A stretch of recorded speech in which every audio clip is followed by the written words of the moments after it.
hello everyone আজি মই বনাবলৈ গৈছো কোৰিয়ানৰ কুঞ্চি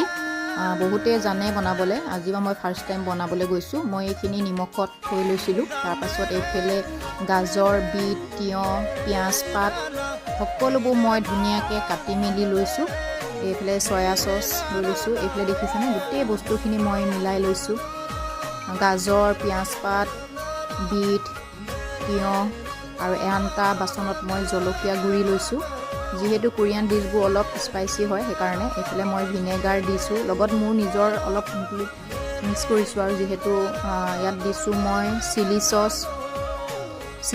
ইউজ কৰিছো কিন্তু মই কিঞ্চিত চিলি সস দেখা নাই ইউজ কৰা মই দি চাইছো আৰু এফালে দিছো সয়া সস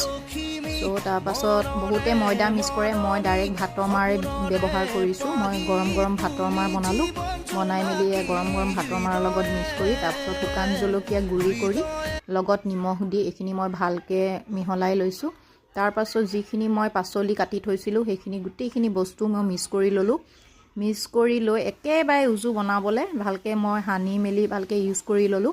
তাৰ পাছত মই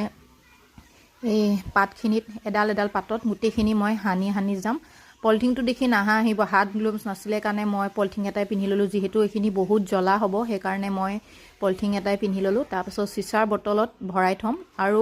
লগেও খাব পাৰে আমাৰ টেষ্ট কৰিলে বাৰু